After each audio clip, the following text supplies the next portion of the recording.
Sorted. Well done. All right. Cheers, Lou. Hi, everyone. Welcome to another episode of Chalfont Clinic TV. I am Ben Bolter. I'm the chiropractor here at the BT Chalfont Clinic. And today I am lucky enough to be joined by a good friend of mine and a patient who's been with us for a long time now. I think near enough, actually. I think your wife was one of my first patients. Yeah. So going back to all the way to 2011. So we're joined by Gareth today, who's... Gareth is a professional triathlon coach. So we're going to have a really good chat today about all things triathlon orientated, how Gareth got into it, and also we're going to be doing a little bit of dynamic stretching, which I'm not wearing the right attire for. My jeans are going to be a little bit on the stretch side for this, bearing in mind I have probably jeans at the best of times. And we're also going to be doing a little bit of a live treatment for Gareth as well. So hopefully you guys get a little bit of an understanding and a little bit of a background as to how we both operate with each other.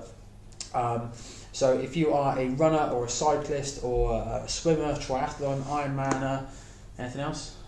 No, that's about it. But if you're any one of those things, or you know anyone that is, make sure you tag them in this video and make sure they watch this, because it can be really informative for them and really interesting for them to sort of know about going forwards, especially for their training. So without any further ado, I'll just introduce Gareth over to you guys, and he's going to tell you a little bit about himself, and we'll kind of have a little bit of an interview from there and see how we get on. Okay. Yeah. So I'm Gareth Walters. So I got into triathlon maybe 3 or 4 years ago. So I started off playing football and then had children. So I kind of had to give up that at the weekend. So kind of got into running quite seriously. And then as things kind of got a little bit kind of stale with the training there, I wanted to kind of develop and do something else. So triathlon was always something that I really wanted to get into. So yeah, sort of 3 or 4 years ago, I kind of took the step to kind of New Year's resolution. I'm gonna do this, and kind of did my sort of first triathlon at Dorney Lake. Because you were running quite a lot before then, weren't you? Yeah. I did quite a lot of running. A lot of half marathons, 5Ks, 10Ks. A lot of speed work. Yeah. Really enjoyed kind of working on plans to kind of get faster and get fitter. And fitness has always been a big part of my life anyway. So yeah, I really kind of like the idea of triathlon. It kind of appeals to my kind of technical mind. So the different kind of transitions and the different elements of it, and it really sort of brought a new lease of life to my running, really, because you're also swimming and cycling, and it meant that the sessions that I did for the running, I really had to make the most of them. There were no there were no sort of bad miles, as it were. You're challenging yourself in different ways, I imagine, that you hadn't been before whilst running. Yeah, definitely. Just really focusing on really efficient sessions, getting the most out of them. Speed work and little kind of the brick sessions, so off of the bike onto the run and getting used to the whole jelly legs that goes on there, and this whole kind of new world of triathlon. It was really kind of exciting, and I just took to it straight away. I just loved it. So so I kind of did the first one, and it was all a little bit of a baptism of fire. And where'd you do it? Dorney Lake, yeah. So straight into open water. There are others you can do. You can kind of start, in a pool, and you don't have to worry so much about wetsuits and things like that. But I kind of went straight into that first time you had to do that open water. So how cold was that? Oh, really cold. It's one of the things that you kind of you need to do before, if you're going to do an open water race. You really do need to get yourself into a lake before you do it, because if nothing else, it's just that kind of shock of the cold, and you need to kind of. I always advise people to kind of.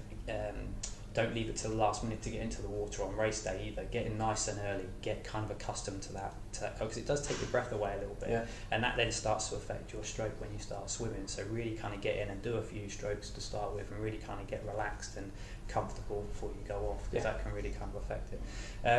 So I kind of did that, and it's you really are just sort of straight in at the deep end. The first time you really kind of do the whole thing all the way through is on race day, which seems a bit bizarre for most sports, So it's a little bit kind of you're learning, on the job, as it were. So I kind of took that experience and kind of thought, well, there's there's so much to learn about triathlon that you kind of got to investigate and look into for yourself to know what to do and how's the best way to do it.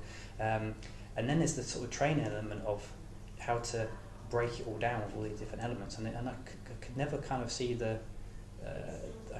real rationale of not ever having to be able to do a whole session. You know, the swim, the transition one, the bike, the transition two, the run, all in one session. I couldn't believe there was nowhere out there that did all of that in the one go. Because we struggle for a facility other than the one that you guys now set up, which we'll talk about later. Yeah.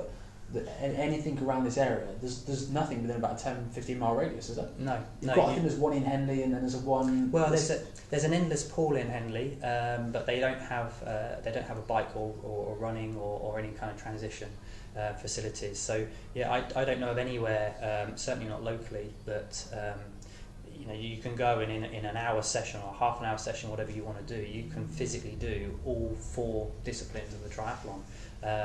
You don't have to do all 4, but I just think, certainly if you're a beginner and you're thinking about doing triathlon, the benefit of having somewhere sort of, almost nice and safe environment, no one else is around, it's just, you and the other person to practice all of those elements and ask the questions that I had coming into it. Gareth, you said 4 transitions. Now, obviously, from a triathlon perspective, I mean, you're an expert on this. Yeah.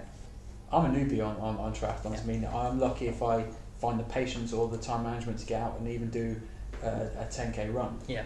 Most of my exercise is based around either squash or football or golf or those are my main sort of sports. So when you said four disciplines, are you including then the transition? Absolutely, yeah. So why is the transition then a big part of the actual training process? Because surely getting off a bike and into a pool, that's, for me, in my head, I'm thinking, that's straightforward, isn't it? No, it's really quite technical. So if you think about it, you start in the water. Yeah. So, and if you're doing open water, you've got a wetsuit on. So, I mean, even just getting in and out of a wetsuit is a bit of a mission on itself. So, and then the transition, you want to kind of have your kit laid out in a certain way, so that as you exit the water, you want to be thinking about what is it that I can do to save as much time as possible. Yeah. You want to be sort of taking your cap off and your goggles off. You want to be thinking about getting your arms out before you even got to your station where your bike's going to be. Right, okay. So it's anything to just kind of save little bits of time. And another key one as well is to remember what your bike is. Okay. Because you think about it, you've got hundreds and hundreds of bikes and these rows all racked up. They all look the same from a distance. So remembering where you're set up as well. I had a bad experience at Blenheim one year, Blenheim Palace, which is a really, really good triathlon, by the way, where it's set in the grounds of the palace, really, really beautiful. But I got the wrong lane. I was convinced I was in lane G, and I kind of was, but it was like the other side in lane H. And I was like 2-3 minutes just looking for my bike. I mean, it's just a waste of waste of the time there. 100%. So there's kind of that, and then there's how you then quickly get out of the wetsuit. The bike is not too bad if you're going with trainers, but if you're going with cleat shoes and cleat pedals, and it's all set up so that your helmet is in a position where you can quickly just get it on, clip it in. So it's setting your kit up in a way that is in a process of the next one and the next one. So that fourth discipline, that transitional stage, is really, really important, especially if you're elite top level. Yeah, I mean, you can quite easily lose, as I did, 3 or 4 minutes, just in being badly prepared in that situation. And also, if your kit, you actually get a very, very small space. Your kit literally has got to be in a space that's kind of no more than this. Yeah. So you've got to kind of arrange it in a way that's kind of in a nice confined space, because you've got people running up and down the lane. And there's nothing worse than someone coming along and, whether it's on purpose or not, kicking your kit. And your shoes are over there and your helmet's over there. And so you really do need to think about it. It's an important part of the process. Okay. So going from the whole sort of I want to try and make this a better experience, a more fulfilling experience from a training perspective for people. How did you then go from sort of doing triathlons to then thinking, I'm going to coach and I'm going to set this up in my garden? Because this facility you've got is awesome. Yeah, no, it's a really, really great facility, and so I mean, I just couldn't believe there wasn't somewhere where you could do the whole thing, and I just really loved the process of learning about triathlon, and I just really loved doing them. So I looked into British Triathlon, so I did my coaching with British Triathlon, which was successful, and then a key element of it is getting more people involved. So the thing for me is really kind of on the beginners to triathlon side. I want to take people on that journey that I went on and get more and more people into triathlon. So that was part of it, the coaching, and wanting to kind of coach beginners through that process and answer all the questions that I had at the time. But the other part is, could I build a facility that allows people to just sort of book an appointment? So it's an appointment-based system where they just book it. All of the equipment is there for them. There's, it's not like they go to the gym and you want to go on the bike, but there's a load of people, someone's on it, and you haven't got that. Or wait 20 minutes for the next person to finish. Or you can go to the pool and do some lengths, but you're never quite sure how busy it's going to be, and then you've kind of got the turns and people going at different paces. You can't quite control what it is, and then even then, if you come out, you've got to get changed before you can go to the gym to use the bike, and then someone might be on it or someone might be on the treadmill. So to have this hour appointment, if that's what you book, to completely have all this equipment for you to use, I just felt was kind of like a real need for triathletes. Somewhere you can come and swim, practice transition, practice putting your kit out, do the cycle, transition again, do the run, all in the one go. Practice that whole jelly legs off the bike, practice getting out of the wetsuits. The whole thing, if that's what you want to do. Just really appealed for me. So I kind of looked into what I would need to make that work. So I went and bought an endless pool. Yeah, I saw. So this is a really great bit of kit. It's essentially a 5 metre by 3 metre pool, which has got water that shoots out from the front. Basically, it's a bit like running on a treadmill, but you're swimming in the water. You're static swimming against the tide, and you can set the pace to whatever you want to be. So it's another really great training aid in that, if you swim at 2-minute pace and you want to bring that down, you can do interval sessions at a 140 pace. So you're getting your body used to swimming at that faster pace, just like you would with running. So you can be really specific about. Really specific, yeah. That's good, because that obviously then leads you into a much more. Obviously, routine is there's a big part of training for any sport anyway. But that practicing over and over again, at least you get used to strokes, and you get used to the current, and you get used to everything else that kind of plays into that on a normal competitive day, really. Yeah, definitely, and it feels like an open water swim as well, because you don't have the turns that you have in swimming pools. You put fish in there, then, or not? No fish, no weeds, no fish. It's completely clear. Good. So that's nice, but you do need to get used to the weeds sometimes in some of these open water swims, but a lot of them are really nice and clear. I mean, Dorney, for instance, is pretty clear. Blenheim's really nice. Others maybe not so much, but it's all part of triathlon. It's all part of the experience. Some of them are you need to deal with the weeds and things like that. But for me, that was just all part of the experience. So 100%. Yeah. So I mean, it's a really good training bit of kit that in terms of your pacing, and it's exactly the same. What I've tried to do with the swimming and the cycling is think about how I would train for a run.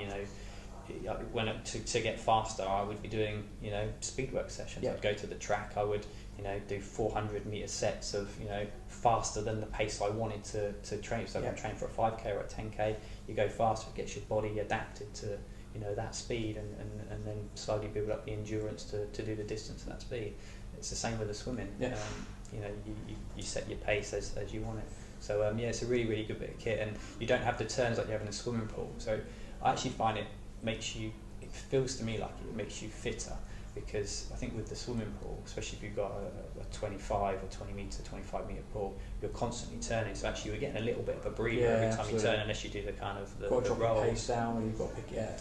So you're getting a little bit of a breather every time you kind of turn, whereas with this you don't get that luxury. So actually you're holding that threshold for a lot longer, which is what you're going to need in open water. So really good bit of kit that. Well, I think that controlled environment as well also leads towards essentially kind of my realm in terms of you can actually control the risk of being injured, or the risk of sort of injuring yourself in the lead up to it, because if you've got someone at least standing over you, telling you what to do, trying to control the way in which you're training, then obviously what you're then doing is you're minimising the exposure to injury, because you're not pushing yourself, you're not knowing what you're doing, you've got someone coaching you through that process. Because obviously, you've been seeing me now for a number of years, as has Dee. And I know the kids now are just getting into sort of a bit of triathlon stuff as well. They love it as well. So I think from the perspective of being able to control your environment as well before an actual competition, the most important time of year for us, with a lot of our elite athletes, especially our runners, is that 2-month window leading up to the marathon. And that window is the most significant opportunity where they have to get injured. Because their mileage goes sky high, and they forget to look after themselves. It's because they're not controlling their environment. They're literally just going out for a run when it's cold, not stretching, not moving, not using any mobility, and going from that. We were speaking off camera earlier about how some of my patients will cycle to work, and they'll cycle a good 10, 15, 20 miles there and back to work, and they'll come in with back pain, but they'll completely not understand the fact that, or don't understand why they've got back pain to start with. And we were saying, they've got a desk-based job. They're sat in the same position for... Sit like this. Exactly. But then when they go on a bike, they're thinking, oh, well, I'm active, I'm doing exercise. But you're sat like that. They're sat like that, they're not moving, their legs are moving, they haven't got a leg injury, but they've got a back issue. And your lower back here is basically taking all this weight, whether you're sat over a laptop, or you're driving in a car, or you're on your bike. All this here is having to take the weight of your upper body, and that's a lot of pressure to put on your lower back. Of course it is. It's massive for hours on end. So really, really important to come and the recovery part of it is so important. It's everything from sleep to nutrition to stretching, core exercises, sports massage, chiropractor, that whole everything you need to do, hydrotherapy. Well, that's something the machine does as well, the endless pool. So it's 2 other benefits really of the pool that I've got. So I've got some hydrotherapy jets in the back end of it. So it's kind of got 3 seats, each with different kind of layout of jets to sort of pulse hot water into your back and your shoulders. So that's a great kind of good for things like arthritis, and it's a great benefit to anything, really. Just a nice sort of relaxing place to sit really. And then the other end of the pool also has, so underneath where you swim, it's also got like a running treadmill in the water. So it's an underwater treadmill. Wow. So you literally you can run in there again at different pace.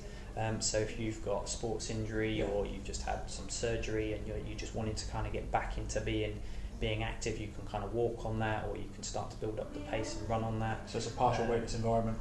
So you're up to your kind of waist in water. So it's not having that sort of impact on your joints that you would have when you're out on the pounding the streets on when you're running. Absolutely. So you're a little bit kind of weightless, and that kind of helps to any sort of sports injuries, or even if you mentioned sort of marathon runners earlier.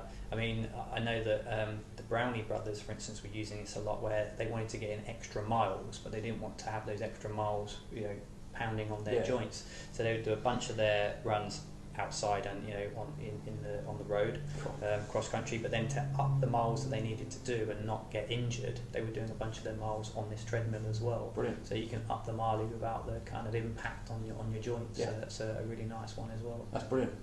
So you mentioned sort of about the recovery side of things.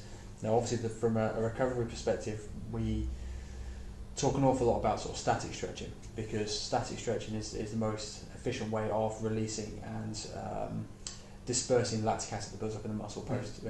But obviously, before activity, before exercise, before any sporting event, generally speaking, we always advise dynamic stretching.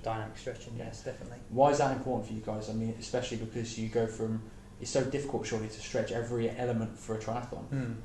It is a bit tricky, but I've got kind of I've got a 10 lots of 10 activities that I always run through before a triathlon, or before any activity actually, but it is kind of geared a little bit towards triathlon, where it's working on the muscles that you're going to use during the swim, bike and run. Okay. So it's my little kind of 10 by 10 thing that I always kind of go through. It takes about 5 minutes, and it just prepares the body for what it's about to be hit with. Because there's nothing worse than a number of times, as you said, people just go out for a cycle. They just kind of cycle to work. They've done no stretching beforehand, or I see people at park run. They pitch up and they just run. And some, especially if you're going to run at speed, you really need to prepare your body and your muscles for what's about to happen. So dynamic stretching is a brilliant way of just warming up, elevate the heart rate, get all those muscles firing before you kind of hit a fast run or a fast cycle, and you'll find that it probably will improve your performance as well. When I was working on speed work, I started bringing in dynamic stretching, and it definitely helped me, because you're instantly at that right pace. You haven't got to build to that pace in the first kilometre or two. You're there already straight away, so you just go faster for sure. We've been drawn into it for the last 15-20 years. I think it's been the last. That's been the heaviest amount of advertisement publicity about dynamic stretching. I mean, every warm-up activity you see regarding sport is all dynamic based now. Very rarely will we do any static based stuff before an event. And it all comes afterwards, right? 100%. And the reason mostly for that is because with the dynamic stretching, what you're trying to encourage is muscles are made up of little cross bridges. Okay, so the muscle will generally sit in sort of a 50%. I mean, this is just in my layman's terms explanation, but we'll sit in like an overlap between the fibres. And the problem is that when you statically stretch the muscle, you end up elongating that. So in doing so, you then create a resting position for that muscle being slightly longer.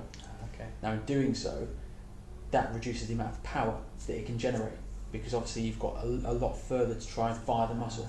So stretching and overstretching statically can almost decrease your ability. I mean, this is there's theories both for and against this, and to be honest, in my head it kind of makes a lot of sense. But realistically, that formation of cross bridges being slightly shorter gives you that impact, that power that you generate through sport, that contracts the muscle and gives you that sort of gives you that elevation, that strength, that power, everything you need to be able to perform. So dynamic stretching for me, from a sporting perspective, is first and foremost everything I should be doing. Whether I do it enough is by the by. You're rocking up sort of 5 minutes late to a squash match, and your opponent's already slamming the ball into the floor because they're angry with you. You sort of sat thinking, right, okay, I'm going to hit the ball 3 or 4 times and then let's get back into it. So I know that it's preparation for any type of sport, triathlon especially, is I mean, the duration of a triathlon is long enough to justify stretching properly. And like I say, I got this 10 lots of 10, and it literally is 5 minutes. You can take longer over it, and you can do more reps as you want, but even if you just did that, 5 minutes, everybody before an event, I'm sure, can sort of turn up 5 minutes earlier and just make sure that that's got to be time well spent in terms of preparing your body for a better sort of run, better event that you're going to have anyway, and stopping you from raising the chance of you not getting injured as well is a massive thing. So and I would definitely kind of recommend. Let's have a look at your 10 by 10, because I know you want to kind of try and pull me through a bit. How are your jeans? I'll tell you what, we could be going to the shops after this. It could be an interesting little interesting experiment, Mark. Let's give it a go anyway. Okay.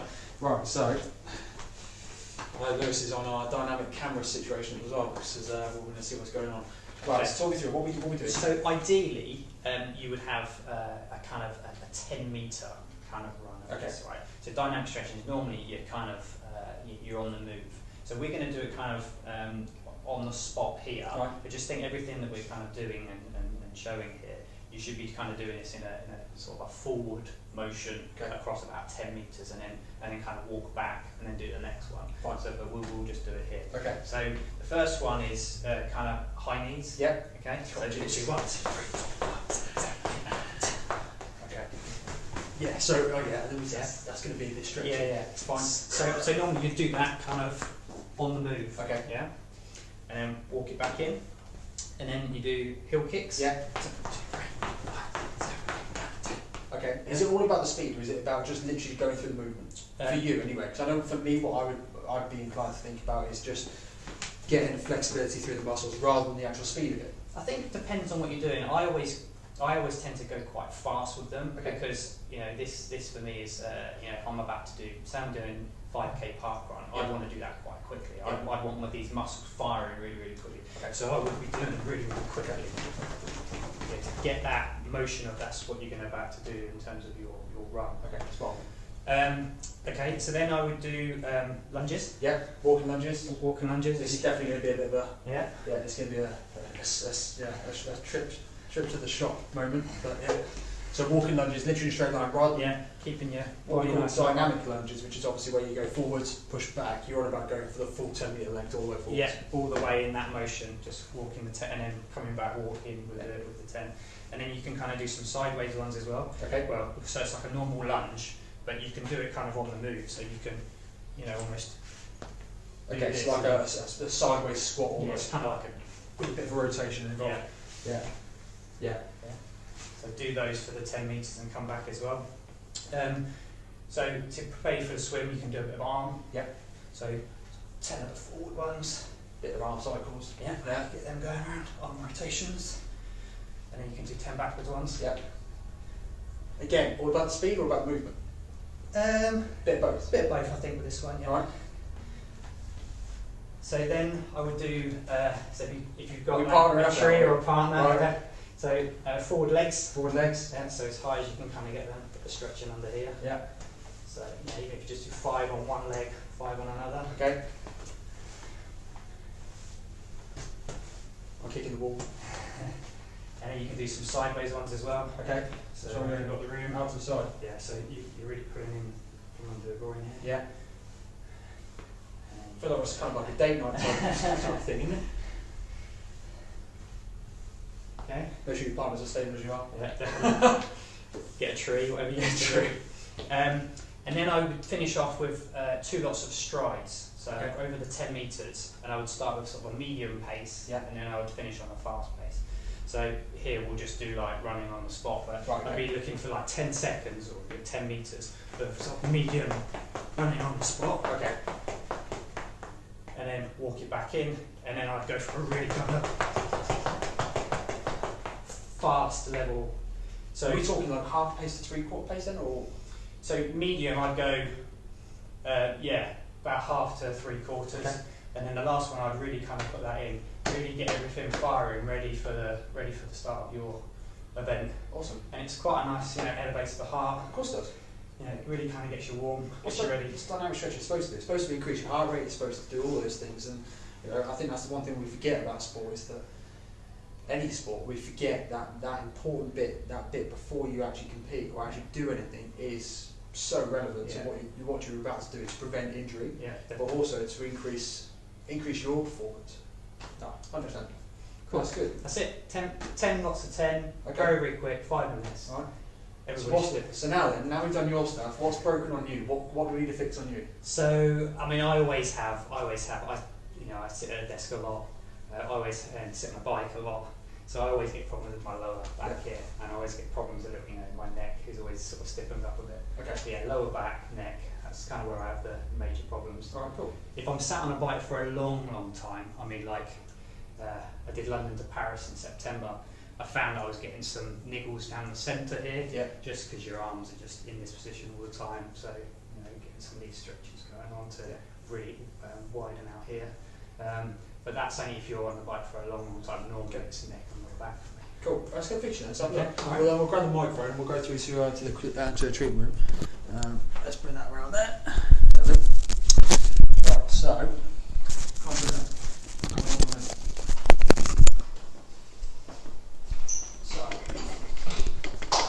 Where do you want to start? Do you want to just go just there? You want to freeze on it? I'll bring it through to the other side. Sure. Right. So, what we need to do, Gareth, is probably come and have a sit down, just facing the window. Right. So, let's have a look through here then. So, whilst I'm doing this, I'm going to give you a little bit of an anecdote, and you can tell me what you do for my cousin. So, my cousin Mark, who's I saw him actually over the weekend. Top bloke.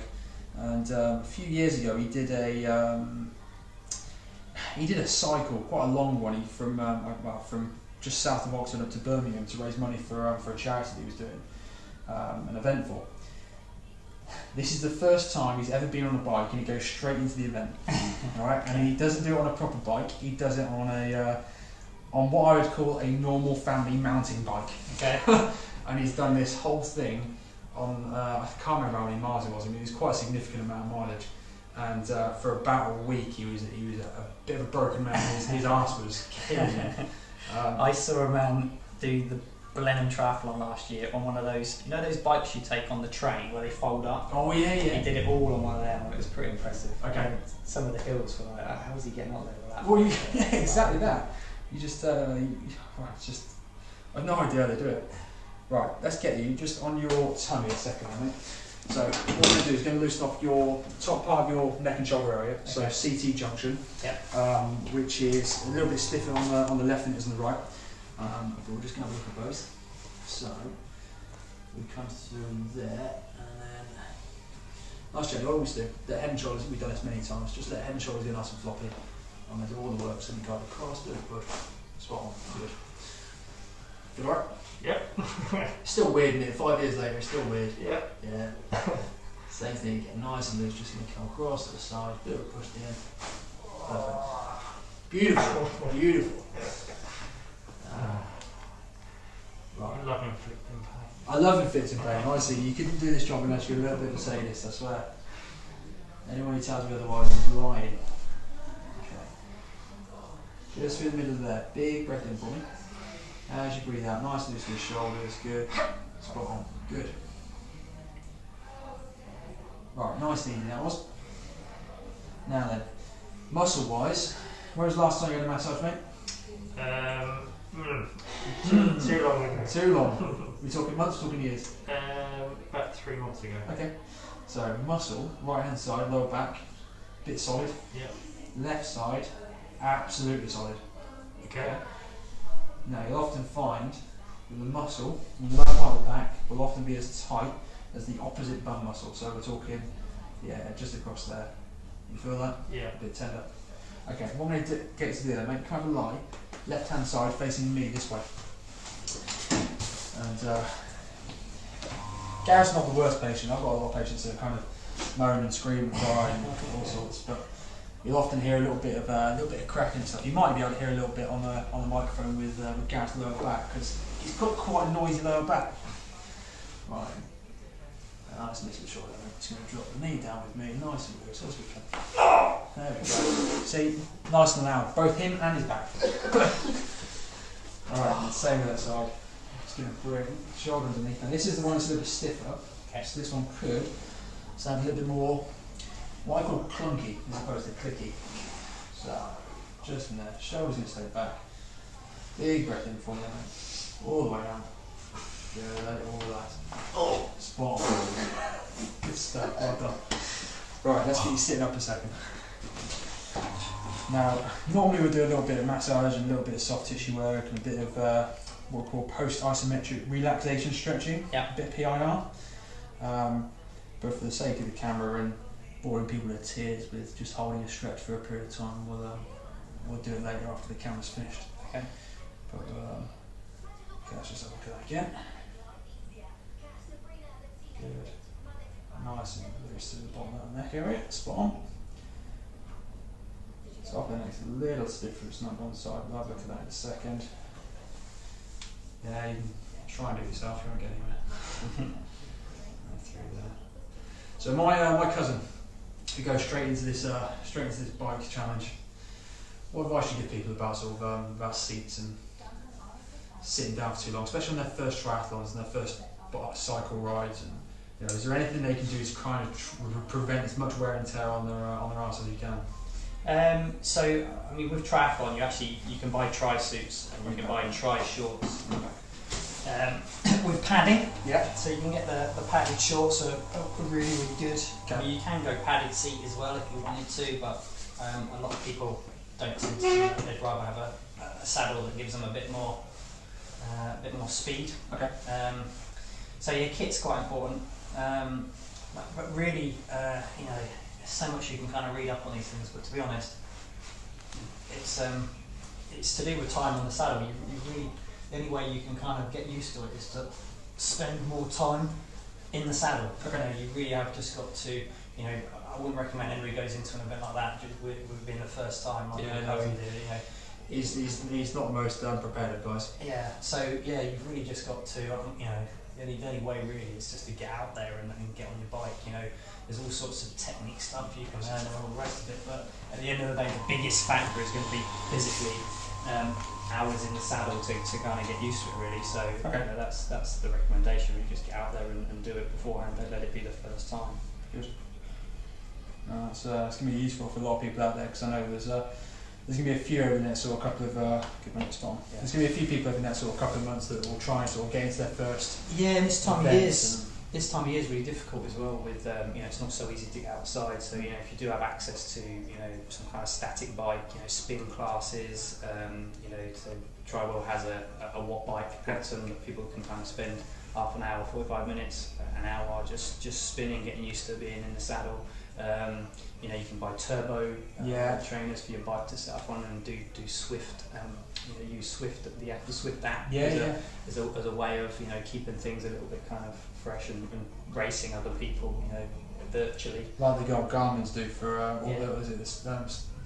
Stravas for running and stuff. Yeah, All so of you them can are kind of competing against each other on a daily basis. Yeah, and you can with Swift as well. It's kind of set up so that you can on a screen you're actually racing against other people in a race. So it's like between 7 and 8. We're going to do this race. Everybody can kind of log into it, so you can see yourself against other people, which keeps it a little bit interesting. Yeah, brilliant. So you don't feel like you're just pedaling for an hour or two. You're actually kind of up against someone else. It Makes keeps it more interesting. You kind of got like different courses that they take you through the Alps and all that kind of stuff. So yeah, that's good. Oh, brilliant.